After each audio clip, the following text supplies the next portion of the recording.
A primavera está a chegar e com ela novos ritmos de leitura. Leia artigos de opinião e receba acesso antecipado a todos os episódios Podcast Plus. Acompanhe a atualidade ao minuto.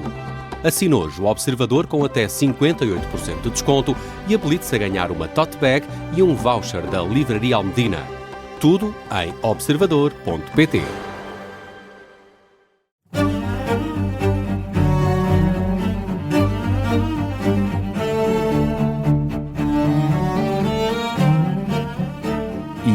E a mim levou-me a um burnout, direto. Meses e meses a trabalhar nisto, com uma pressão psicológica ainda maior. E aí tive que fazer um intervalo, tive que parar, tive que respirar bem fundo e demorou a sair dessa nuvem negra. Este é o querido líder da Rádio Observador. Eu sou o Ricardo Conceição e comigo estão os especialistas em liderança Milton Sousa e Jorge Medeiros. O nosso convidado é Bernardo Fernandes, fundador e CEO da Blink, uma startup portuguesa que propõe o pagamento de uma mensalidade a quem instalar painéis solares e sem o investimento inicial. Uma startup que, ao milhão inicial, conseguiu, entretanto, angariar mais 19 milhões de euros. É licenciado em gestão pela Nova SPE, com formação também na HSC. Qual é? Na HSC. HSC. Não sabia que teve na Nova. Tá bom. Sim. Estamos em casa. É licenciado em gestão pela Nova SBE, com formação também na HEC de Paris. Esteve 10 anos a viver fora e a trabalhar. Timor, Paris, Londres, onde ganhou também experiência no setor da energia. Corre, gosta de jogar ténis, ainda tem tempo para a literatura, geopolítica, também gosta de ler sobre negócios. Gosta de viajar por África, tem um fascínio pelo continente africano, é casado, tem 2 filhos. Bem-vindo, Bernardo Fernandes. Obrigado. Trocou Londres para fundar uma startup em Portugal. Onde é que estava com a cabeça? Ótima pergunta. Isso foi uma pergunta que os primeiros 12 meses refiz fez todos os dias ao espelho. Mas estava nos planos originais. Ou seja, sempre vi o meu caminho como ir para fora, ganhar experiência em diferentes setores e diferentes países, para poder trazer essa riqueza mais cedo ou mais tarde para Portugal, porque no fim do dia é a minha origem.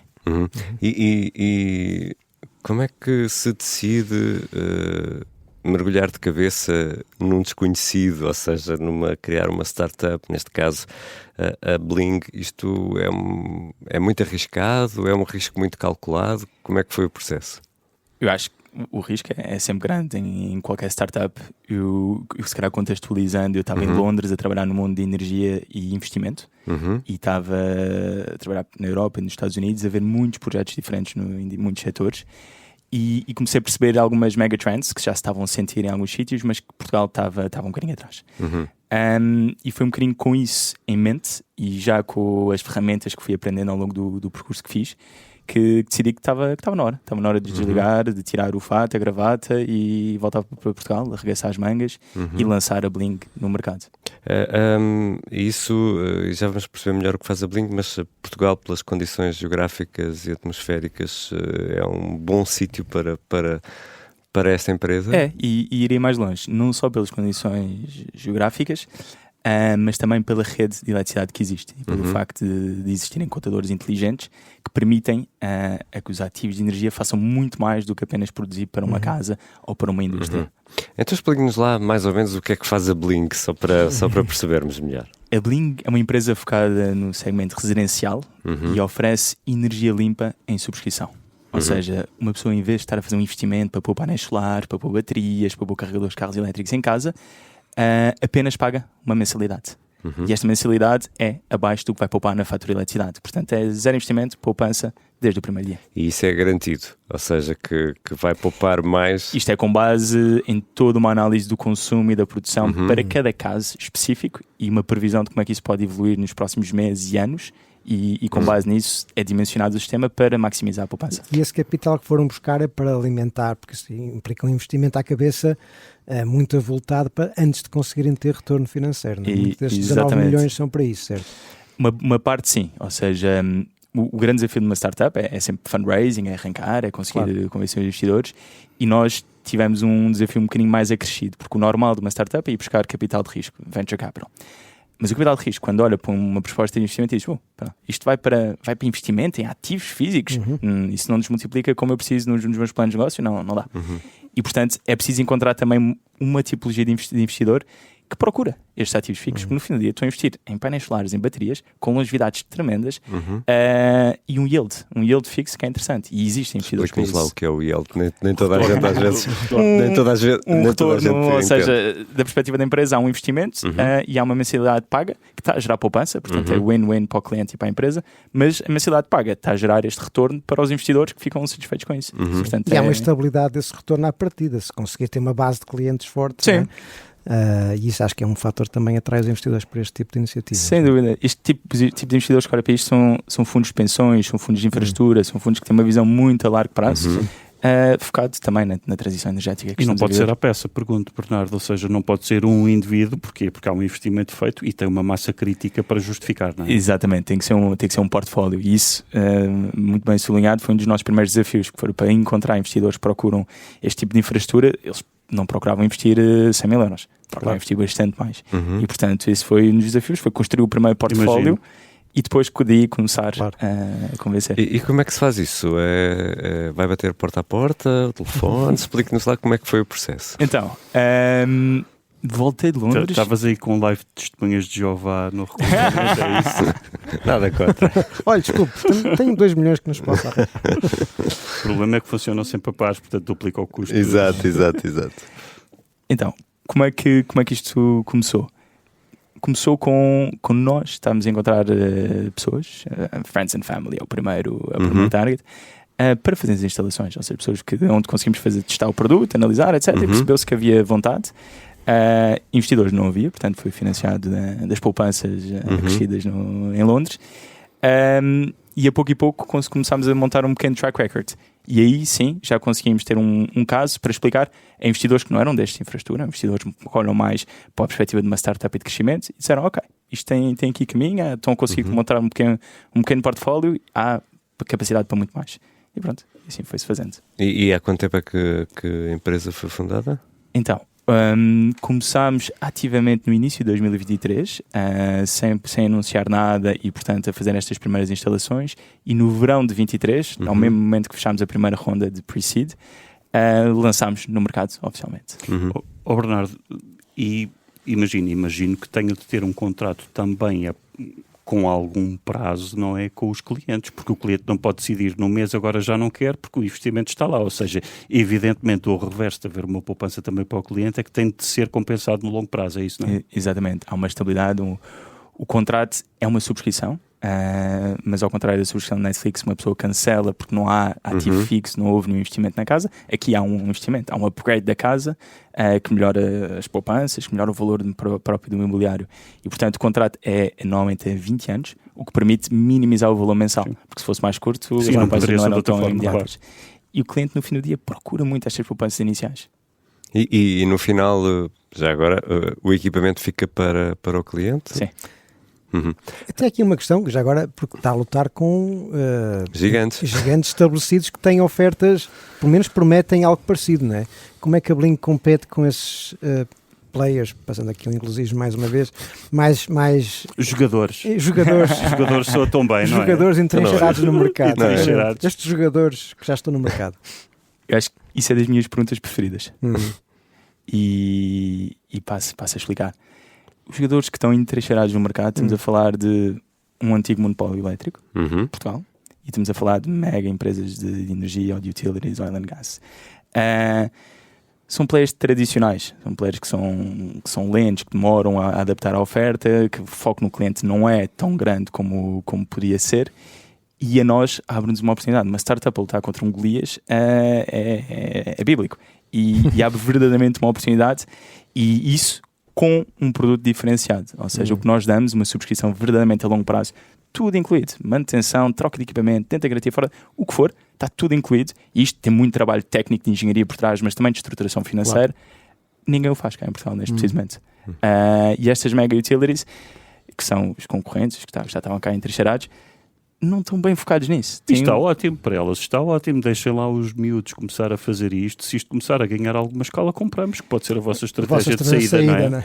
Pode ser uma perspectiva de multinacionais, veremos, mas sim. E não temo que a concorrência, porque geralmente quando isso acontece, não é? Quando estas grandes veem os pequenos a ter sucesso, compram-nos. Ou podem criar um negócio paralelo ao lado. Eu acho que o negócio paralelo já o tem, ou seja, antes de nós começarmos já a EDP instalava painéis solares cá em Portugal. Exato. Mas não fazia com este business model e não faz com esta perspectiva de proximidade de cliente que nós trazemos. Só fotovoltaico. Desculpa, diz. Não diz. Só fotovoltaico. Estamos a falar de painéis fotovoltaicos, baterias, que hoje em dia têm um peso importantíssimo e é chave nas casas e na transição. Para atenuar. Exato, para conseguir prolongar o consumo à noite. É um investimento enorme à cabeça, né? O grosso do investimento hoje está nas baterias mais que nos painéis, até, né? Sim, mas tal como os painéis tem descido preço com muita força e é o que faz com que isto faça sentido.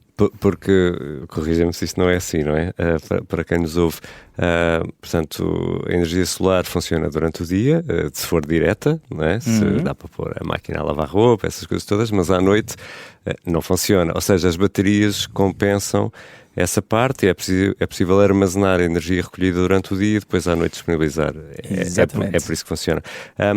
Isto, e ainda sobre esta parte do negócio, vocês só funcionam com vivendas ou também dá para prédios de habitação? Já agora? Maioritariamente vivendas, prédios de habitação é um bocadinho mais difícil, ou seja, quem vive num condomínio pode obter a autorização do condomínio para fazer uma instalação e nós fazemos-la. Diretamente para os condóminos em si é outra tipologia de negócio. São as comunidades de energia, etc., que têm bastantes barreiras ao dia de hoje. Uma questão ainda, voltando às referências bíblicas, até que ponto é que ser o David contra o Golias lhe dá esta motivação para entrar neste projeto? É uma motivação forte, não só para mim, mas para toda a equipa, para mudar um bocadinho o status quo. É impressionante, mas se olharem para as nossas casas, a maneira como nós consumimos energia e quem está a dar fornecer essa energia é igual há 20 anos, ou mais. Não mudou. E os preços são altos, as pessoas não fazem nada contra isso. É uma oportunidade para trazer uma levada de ar fresco. E vocês cobram taxa de televisão também ou não? Talvez no futuro sejamos obrigados a tal, mas para já não.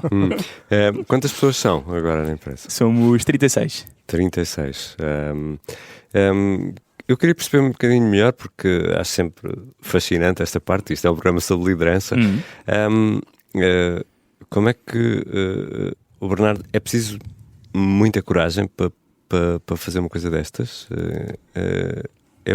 Como é que define isto? Eu acho que é preciso sair da zona de conforto. Eu acho que uma pessoa ao longo da sua carreira vai saindo da zona de conforto e aceita novos desafios, seja dentro da mesma empresa, seja mudar de setor, etc. E o importante é que uma pessoa seja desafiada e com essa aprendizagem consegue replicar a mesma coisa no mundo de startup. É sair fora da zona de conforto, é de lidar com muitos temas que antigamente não tinha que lidar ou que não sabe lidar e que tem que descobrir como lidar. Mas vale a pena. Bernardo, há pouco o Ricardo perguntou-lhe de onde é que lhe veio esta ideia e o Bernardo respondeu, essa foi uma pergunta que eu me fiz a mim próprio durante 12 meses. Fazendo uma sequência a essa pergunta, imagino que tenha muitos desafios e muitas dificuldades no dia-a-dia por inerência, não é? Como é que as supera e como é que no exercício da sua liderança, como está estruturado o seu dia-a-dia, a sua equipa, para garantir que há esta resiliência? Eu acho que os primeiros passos, e que continuamos a fazer, foi juntar a equipa certa. E a equipa certa há muita coisa, mas acho que são 2 pontos importantes. É uma vontade de executar, de levar as coisas para a frente. É uma motivação intrínseca de arregaçar as mangas, na gíria popular. Isso é elementar e estratégico numa startup. O segundo é trazer o know-how, ou conseguir construir o know-how das diferentes áreas que é necessário. Por exemplo, nós começámos muito bem aconselhados a perspectiva técnica de engenharia de energia, ou seja, como fazer instalações, que tipologia de painéis solares, conectores, disjuntores, etc. Fomos buscar esse know-how a um advisor, uma pessoa com, por acaso, que eu já me tinha cruzado na minha vida anterior e que entrou no projeto para nos aconselhar exatamente nisso, e replicámos esse approach nos outros produto, não é? Exatamente.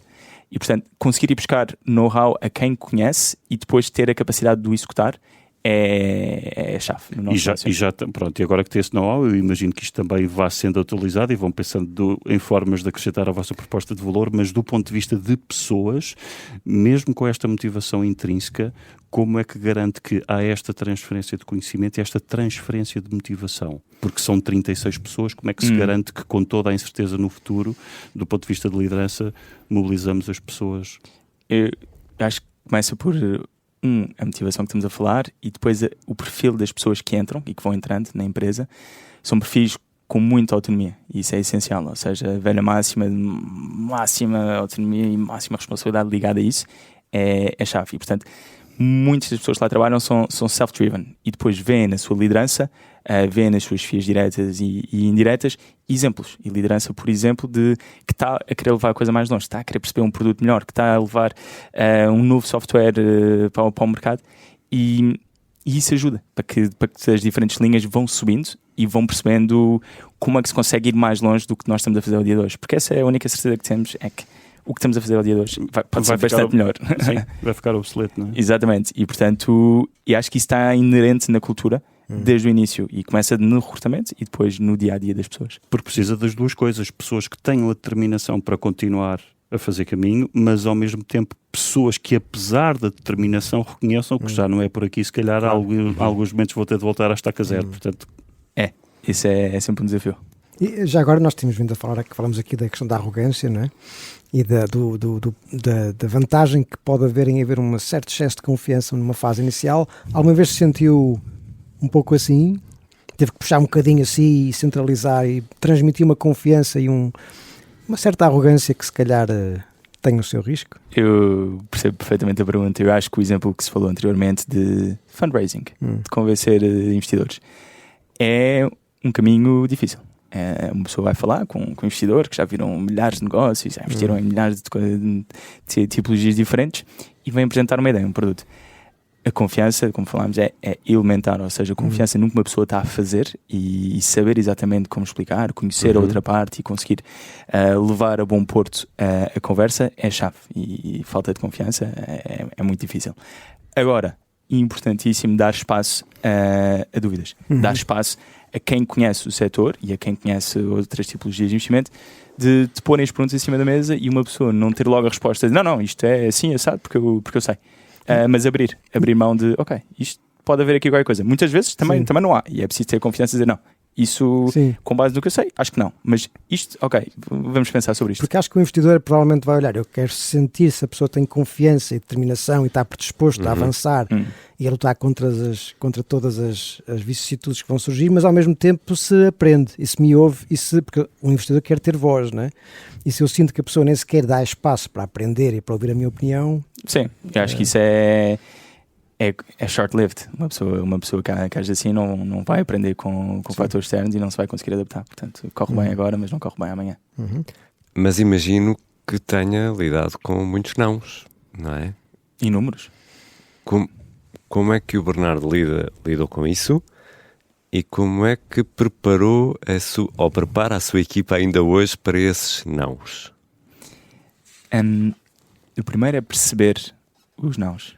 É perceber de onde é que vêm, quais as razões. E há razões contextuais, e é ok. Há razões diretas e que faz sentido e que realmente isto não se adequa por razão A, B ou C. E aí é conseguir perceber isso e perceber se temos que adaptar o nosso caminho, se não temos que rever. E depois há outras razões que, se calhar, uma pessoa tem que descartar e continuar o seu caminho com confiança. Bernardo, isto é uma estrada de dois sentidos, portanto, os investidores escolhem-vos a vós e vocês também escolhem os investidores.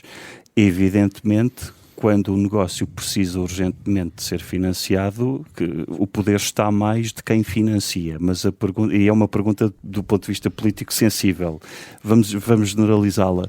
Sentiu alguma vez que, mesmo precisando de dinheiro e mesmo que um dos investidores que acabaram por não investir na Bling, ainda bem que não investiram porque eu não gostaria de trabalhar com esta pessoa? Sim. Ok.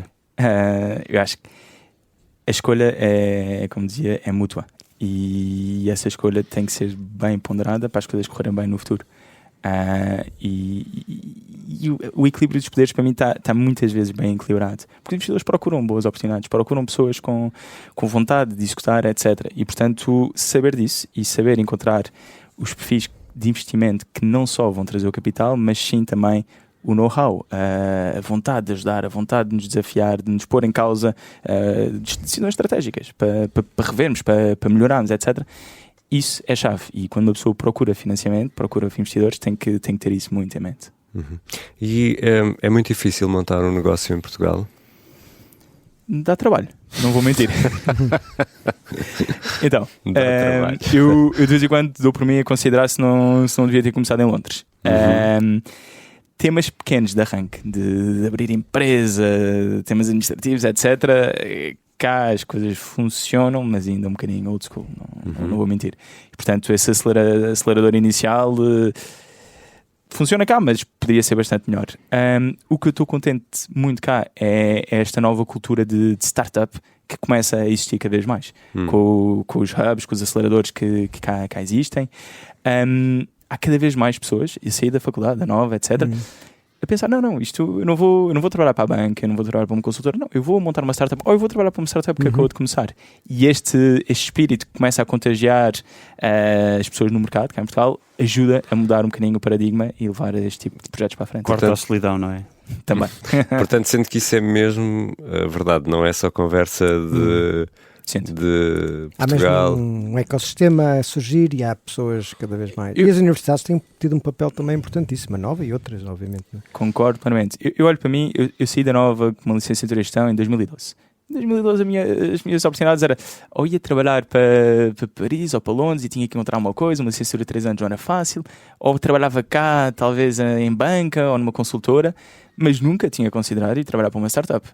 Talvez numa daqueles hyperscalers, de uma Google na Irlanda, talvez, e não é bem de startup, é mais papel comercial, etc. Mas fazer uma startup cá em Portugal nunca me tinha ocorrido. Eu agora olho para as pessoas que saem da Nova e muitos falam e vários contratamos, e vêm com esse mindset. Portanto, o mindset mudou e depois o ecossistema à volta começa a ajudar. E até estrangeiros que vêm estudar para a Nova, passando aqui a publicidade, e que acabam por optar a ficar cá e criar negócios cá, que acho que é uma proposta de valor muito interessante, de trazer talento para cá que quer criar cá empresas também. Não é? É um ótimo sinal. Sim.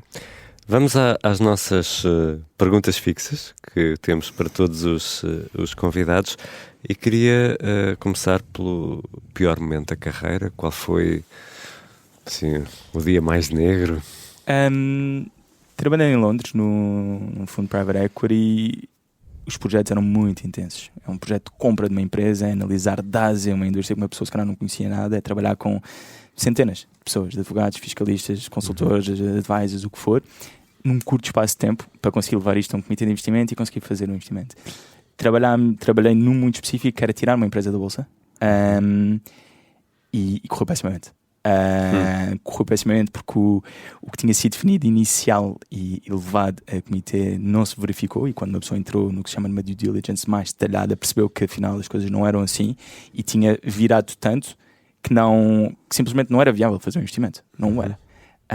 Due diligence, só para quem nos ouve, são as empresas que contratam investigadores e detetives privados para ver os bastidores, para ver só se a montra, o que é que está por trás da montra tão bela, não é? O Bernardo não mordeu concorda o contigo. Não, o Bernardo mordeu o azul.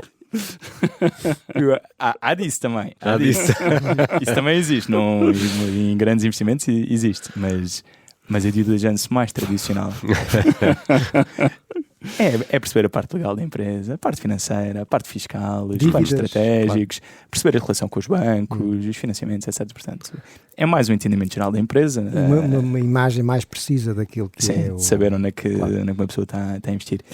E isto tudo culminou com um sócio que estava a levar um negócio internamente, que já não podia dar a face, que já tinha prometido certas coisas ao início que afinal já não podia, e um conflito na equipa que estava a fazer o deal tremendo, uma equipa pequena de 4, 5 pessoas, e a mim levou-me um burnout direto.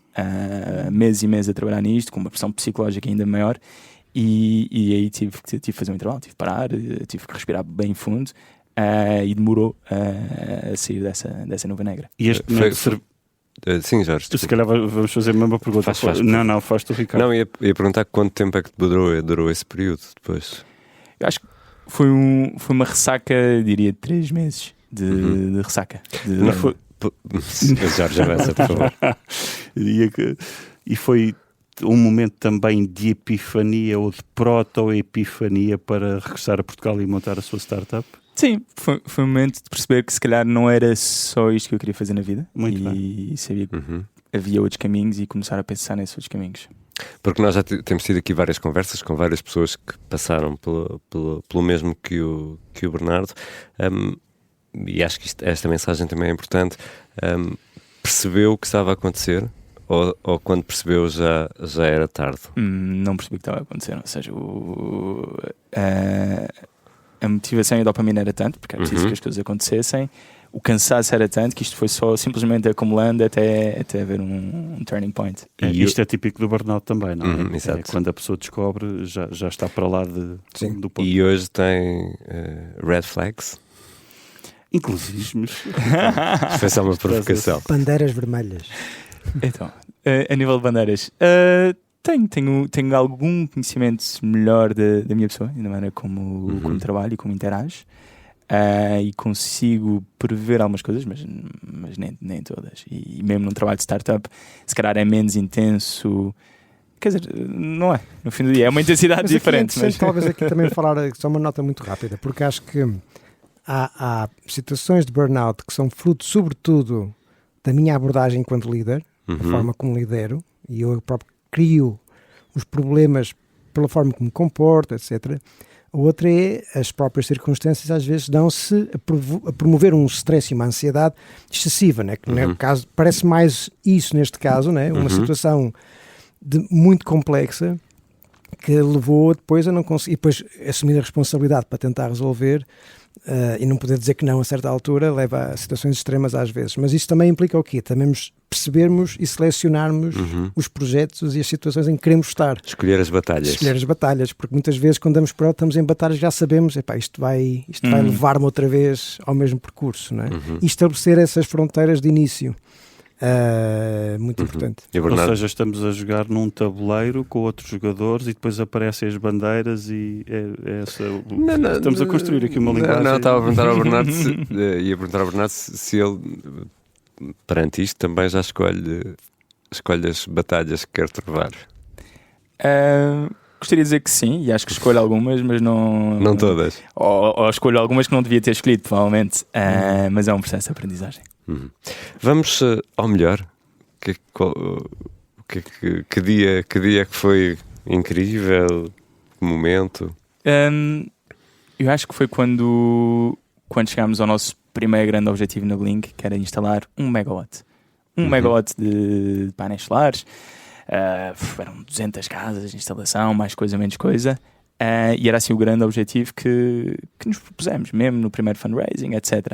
E começar no papel com o tal PowerPoint e tal, e fazer o caminho, levantar o capital, juntar a equipe e conseguir chegar ao primeiro milestone, é um grande momento.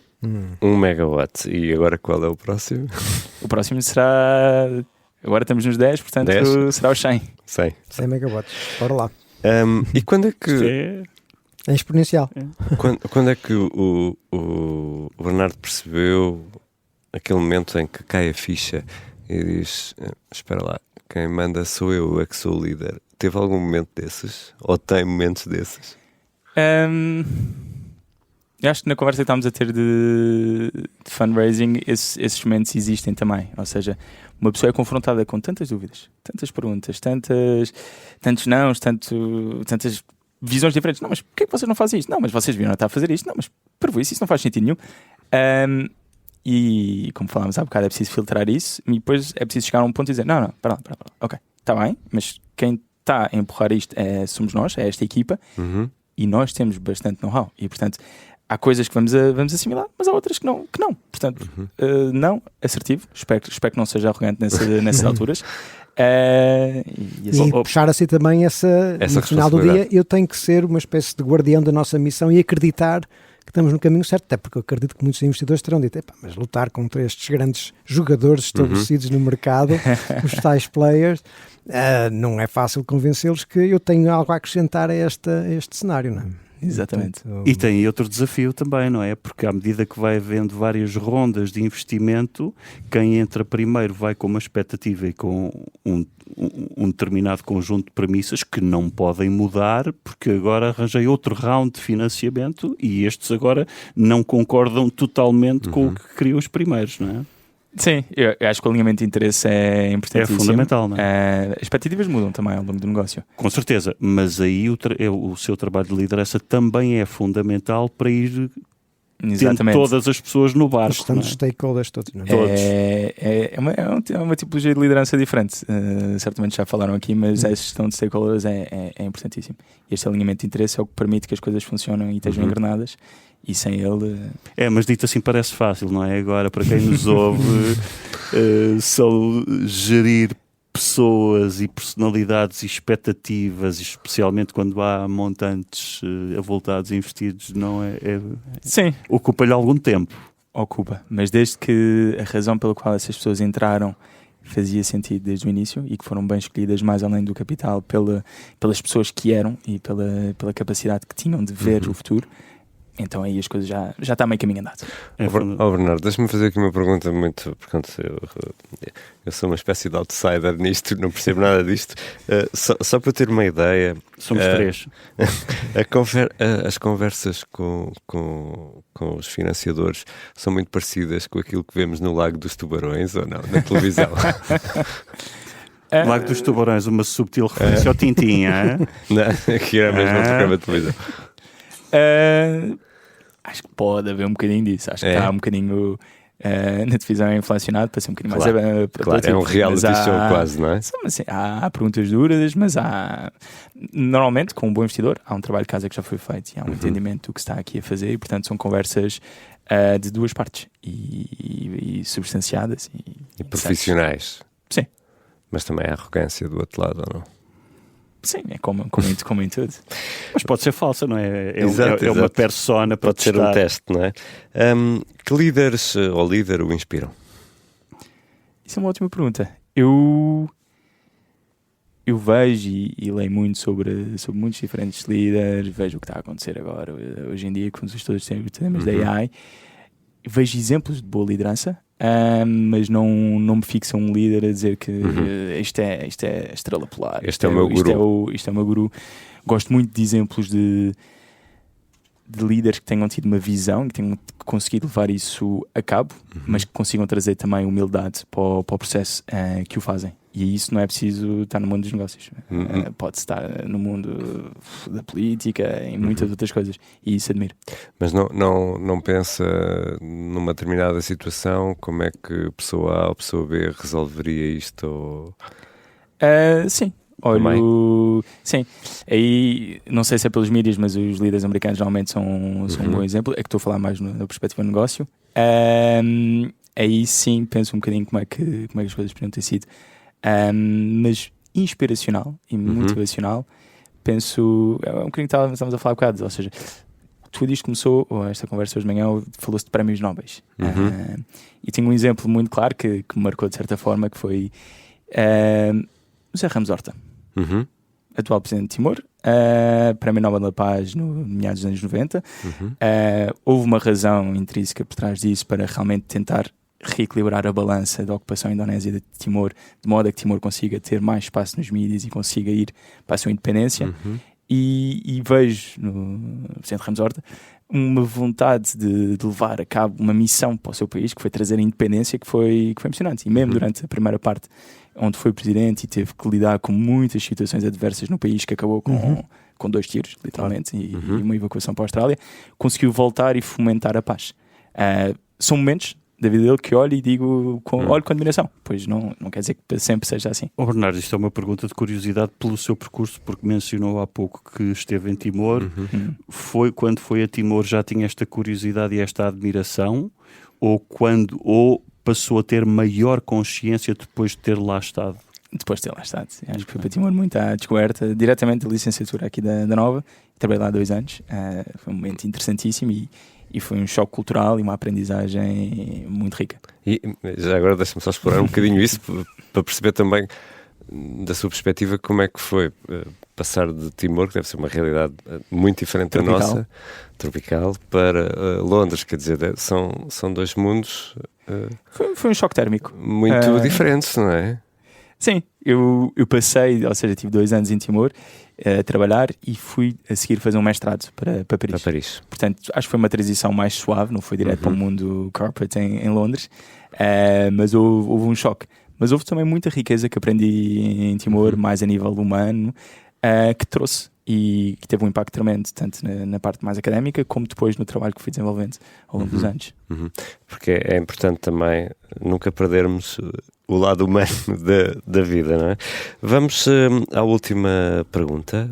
Tem sonho ou sonhos por concretizar, além dos 10 e dos 100 megawatts? Sonhos menos quantitativos. Olhando à esfera profissional, eu acho que é a mudança do paradigma da energia.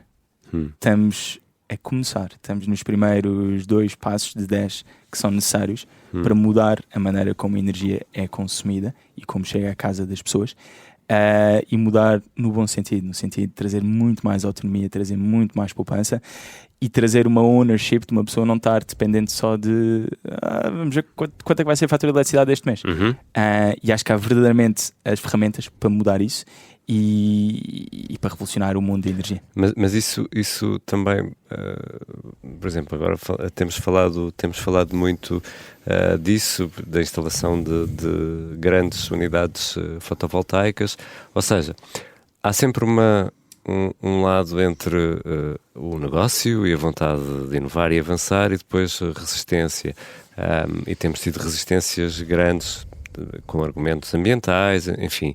Como é que onde é que poderíamos encontrar um ponto de equilíbrio? Porque toda a gente quer energia verde, mas depois não a quer à porta de casa, não é? Sim. Nós olhamos muito ao que se chama o descentralizado. O descentralizado é utilizar infraestrutura já existente para conseguir produzir. O exemplo mais rápido é numa casa, pôr os painéis solares no telhado, numa fábrica e por em diante. Portanto, não estar a ocupar terreno arável, ou floresta, ou o que for, com mega instalações, mas sim trazê-las para o ponto de consumo. Para os telhados. E isto tem outro benefício que é a rede elétrica. Retira peso da rede elétrica. É mais resiliente também. Acrescenta complexidade também, não vou mentir, mas traz resiliência. E para o vosso modelo de negócio também, porque acabam por vender, para garantir, vendem uma parte de volta à rede, não é? Imagino que também... Sim. E isso é muito interessante com as baterias, porque as baterias permitem decidir a que hora que se vai entregar a energia à mais rede. rendível, não é? E atuar em contraciclo, não é? Sim, e isto tem 2 pontos. Tem um ponto económico e consegue capturar um preço mais alto e o cliente ganha com isso, mas o outro ponto é que consegue trazer equilíbrio à rede. Ou seja, tudo o que temos estado a falar, dos apagões, dos desequilíbrios, vão ser constantes e contínuos. Agora, há uma necessidade de investimento tremenda na rede porque mudaram os paradigmas de eletrificação em Portugal e a maior parte das cidades ocidentais. E conseguir trazer estas soluções de armazenamento para a casa das pessoas pode ajudar esse equilíbrio e diminuir em parte, não na sua grande parte, mas numa boa parte, necessidades de investimento na rede. Bernardo, muito obrigado por ter aceitado o nosso convite. Obrigado. Querido líder Jorge, Milton, até para a semana. Para a semana Há mais, querido líder.